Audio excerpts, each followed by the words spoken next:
punto espiritual, es aquel que tiene en sí la carga de preservar que el nombre de Dios sea puesto en alto a través de las generaciones. El remanente es aquel que conoce, que entiende que se ha sido dada una asignación como hijo de Dios, y eso es preservar que el conocimiento de Dios trascienda las generaciones.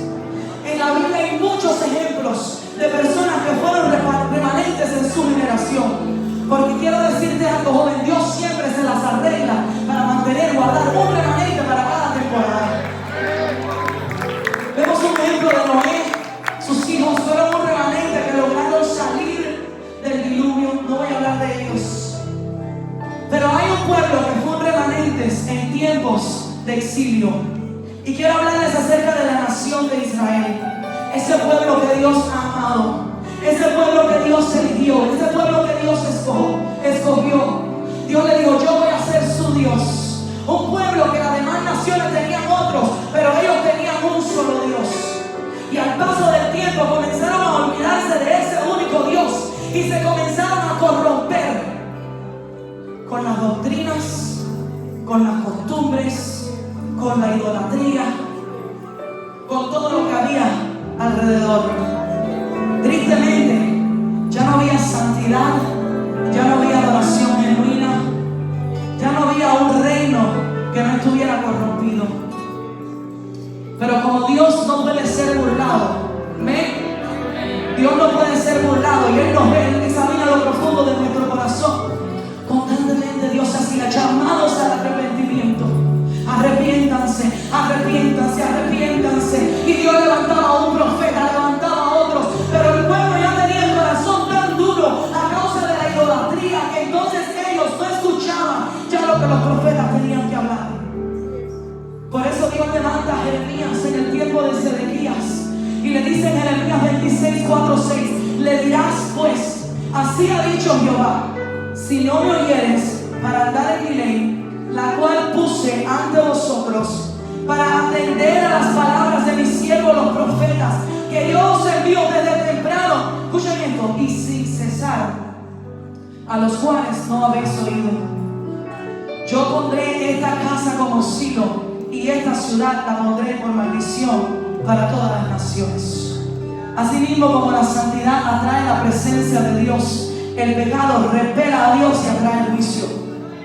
Y entonces Dios está hablando en estos tiempos y le dice: les voy a dar una última oportunidad para que se arrepientan. Porque Dios siempre trata de que nosotros volvamos al arrepentimiento. El corazón de Dios es que todos volvamos al arrepentimiento. Él no mira cuántas veces has fallado, cuántas veces has caído. Dios quiere que tu corazón vuelva al arrepentimiento. Pero el pueblo no escuchó y la palabra de Dios se cumplió, porque Dios cumple su palabra. Sea bueno, sea malo, Dios cumple su palabra. El pueblo es llevado a Babilonia. Estoy hablando para Redita. Y están 70 años en cautiverio. Segunda de Reyes 25:9 dice: y quemó la casa de Jehová. Aquel templo maravilloso, lleno de esplendor, lleno de oro, lleno de cosas hermosas que Salomón había construido por tantos años. Aquel templo que era un lugar donde todos querían venir a ver, había sido destruido en un momento por juicio de Dios. Fue quemado. No solamente eso, sino que ellos fueron llevados cautivos. Yo estoy hablando con jóvenes con entendimiento que entienden que en aquellos tiempos derribar el templo significaba que el lugar de adoración, el lugar de conexión con Dios había sido destruido y fueron llevados cautivos. Allá dejaron en Judea a unos pocos personas que eran pobres para que labraran la tierra. Pero Dios a aquellos que quedaron también les había hablado. Les dijo: no vayan a Egipto, no se vayan a Egipto, quédense ahí. Pero el temor los hizo dar pasos en falsos, volver a Egipto, y una vez más la palabra que Dios había dado se cumplió y no pudieron regresar. Desperdiciaron la gran bendición que tenían, que eran los únicos que habían quedado en la tierra que Dios había elegido. Dios les había dado un lugar, Dios les había dado una tierra y habían tenido el privilegio de quedarse en el lugar santo, pero por miedo salieron. Entonces ese remanente, que tal vez era el que iba a construir el templo, ya no era por desobediencia. Entonces Dios tuvo que levantar 70 años después después otro remanente, que eran ya los hijos, porque 70 años son alrededor de 3 generaciones, según la Biblia. Y Dios tiene que levantar a aquellos que eran los hijos y los nietos de los que habían sido llevados cautivos. Y el Señor me ministraba tanto con esto, porque era el cumplimiento de otra profecía que Dios le había dado a Jeremías, que volvería, que iban a regresar. Y el Señor ministró porque yo no sé ustedes, pero yo estoy cansada de vivir de las experiencias de otros. Yo estoy cansada de que esta generación viva de las experiencias pasadas. Yo soy hija de pastor, nieta de pastor, y vi como mis abuelos contaban aquellos avivamientos que habían en los años 80, 90, donde las personas corrían por millares, por montones, al arrepentimiento, avivamiento, donde había milagros, donde los paralíticos se paraban, donde los ciegos recibían la vista. Pero esas son experiencias pasadas. Es por eso que Dios tiene que levantar 70 años después una generación que era los nietos de aquella como remanente, que de generación de esta generación yo no veo usar.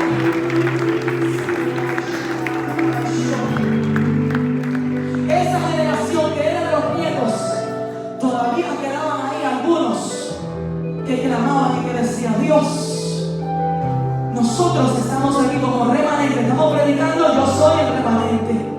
Estamos aquí como remanente, haznos regresar. Todavía quedaban unos pocos que tenían fervor, pasión en su corazón y decían: Señor, lo que sucedía allá con mis padres, yo quiero que hoy acontezca. Yo quiero ser parte de ese remanente que va a ser lo que va a levantar el altar de oración. Dios escuchando, 70 años después, levanta un hombre llamado Esdras.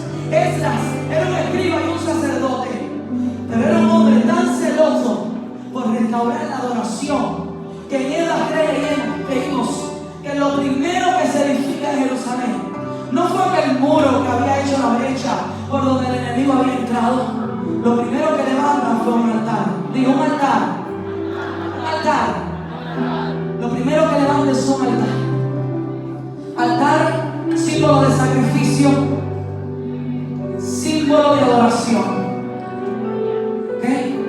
Porque cuando venimos a Dios y Él quiere restaurar algo, no podemos venir ante su presencia con corazones orgullosos, diciendo: Señor, tú lo vas a hacer porque yo de todos modos soy el pueblo escogido. No, hay que levantar los altares que estaban caídos. Hay que levantar la oración, hay que levantar la entrega, hay que levantar la humillación, hay que levantar la oración mía, para que Dios pueda trabajar y hacer algo sobrenatural. Dios pone a aquel hombre Zorobabel, que era descendiente de David, pero también fue antecedente a Cristo. Y Dios levanta a aquel hombre, y juntos con 42.360 personas aproximadamente, que no eran nada, eran un solo poquito comparado con los que habían sido llevados al exilio, junto con ellos comienzan a levantar poco a poco el templo, comienzan a construir la ciudad paso a paso. Y jóvenes, no fue fácil, porque en todos los ejemplos que la palabra de Dios nos pone de un remanente, nunca el remanente estuvo en tiempos fáciles. El remanente siempre estuvo en tiempos de guerra, en tiempos de persecución, en tiempos donde les decían que estaban locos. En esos tiempos Dios levantaba a alguien que se llenara de fe y dijera: aunque vengan los vientos, aunque venga la marea, aunque venga el huracán, yo voy a cumplir el propósito de la asignación que Dios ha dado a mi vida. Tenemos otro ejemplo en lo cual este gran evento Dunamis se basa. Hechos 1 y Hechos 2. ¿Cuántas personas seguían a Jesús aproximadamente? La Biblia dice que cuando alimentó a 5.000 hombres, pero se cree que no eran solamente 5.000, porque no estaban contados ni las mujeres ni los niños. O sea que eran alrededor de 20.000 personas. Cuando Jesús muere, cuando Jesús resucita, ¿dónde estaban todas aquellas personas? ¿Dónde estaban los que los apretaban? ¿Dónde estaban los que iban y no los dejaban descansar? De los cuales él tenía que esconderse, subir al monte a orar. De todos ellos solamente habían quedado alrededor de 120 personas. Quiero decirte decirte hoy que Dios no necesita un gran número. Él necesita personas individuales llenas del Espíritu Santo que poco a poco vayan conectando y vayan tocando y vayan esparciendo la palabra. Él no necesita 20,000, él necesita uno que comience a llenarse del Espíritu Santo como realmente impactar la generación, las iglesias, las ciudades, todo lo grande. El remanente comenzó con la obediencia, porque en Lucas 24:49 Jesús les dijo: he aquí, yo enviaré la promesa de mi Padre sobre vosotros, pero quedaos vosotros en la ciudad de Jerusalén hasta que seáis investidos de poder desde lo alto. Ser remanente comienza por la obediencia y por la rendición. Ser remanente comienza por obediencia y rendición. Dile que está a tu lado: obediencia y rendición. Hay muchos que están pidiendo: Señor, úsame, Señor, envíame a mí, pero están viviendo una vida desobediente. No se sujetan a los pastores, no se sujetan a sus líderes, no se sujetan a la palabra. Dios no usa personas así. Dios usa a los que se humillan delante de su presencia. El remanente efectivo vive humillado debajo de la presencia de Dios. ¿Qué hubiese pasado si los apóstoles se hubiesen ido? Ellos se quedaron en obediencia a una promesa y recibieron el Espíritu Santo.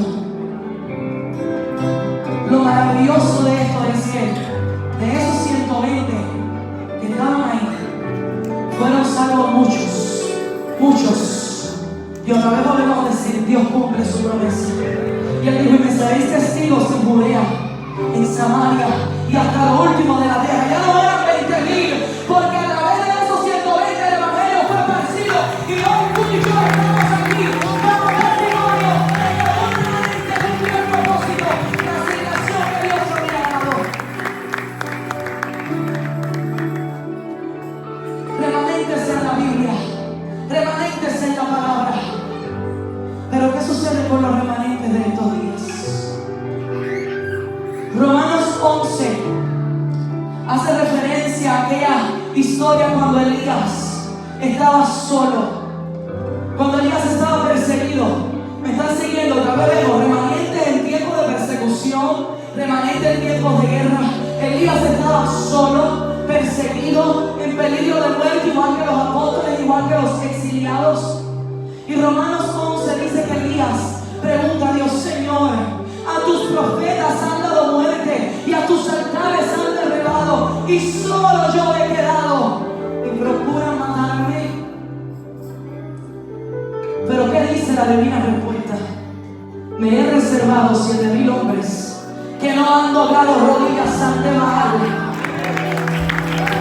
Y quiero que te quedes con eso. Dice: así también, aún en este tiempo, ha quedado un remanente escogido por gracia. Lo voy a volver a leer. Así también en este tiempo ha quedado un remanente escogido por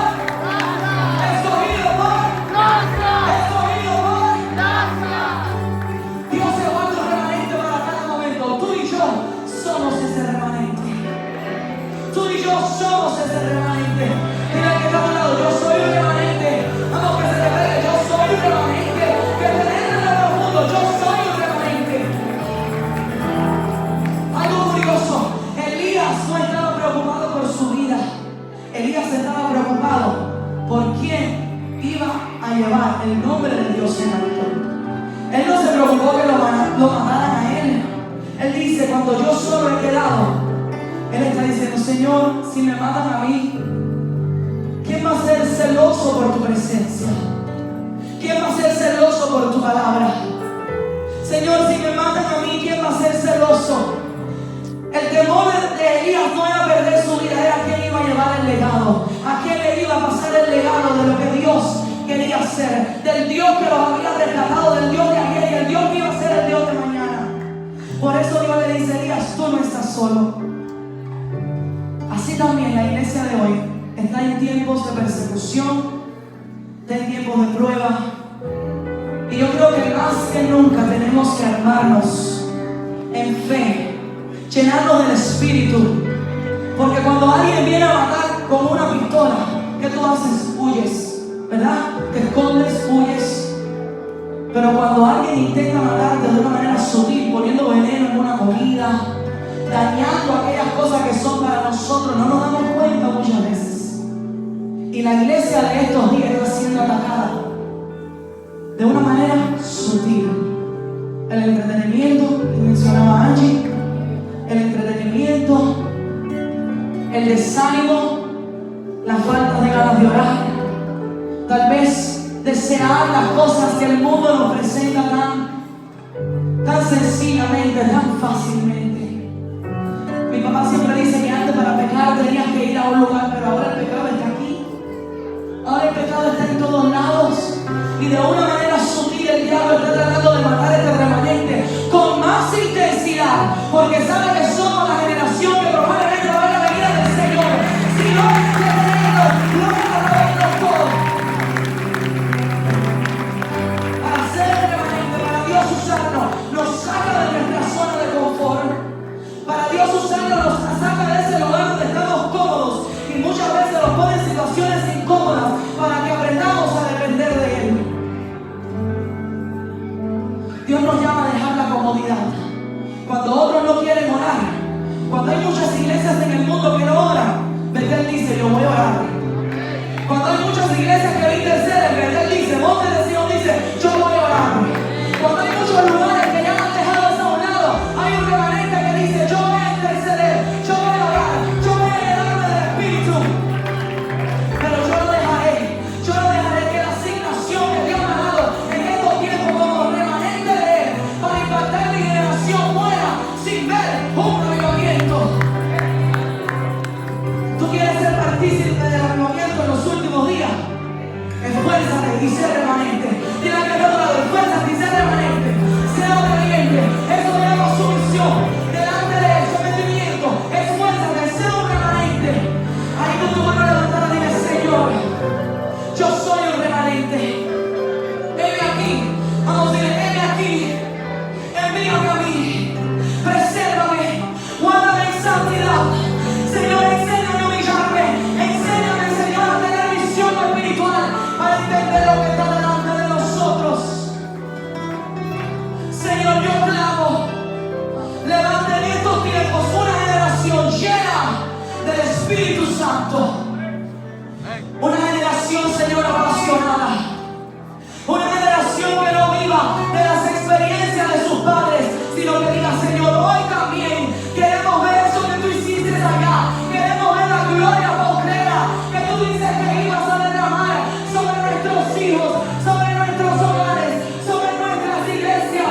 Úsanos a nosotros, Señor. Avívanos, Señor, queremos más. Cántalo con entendimiento, comprendiendo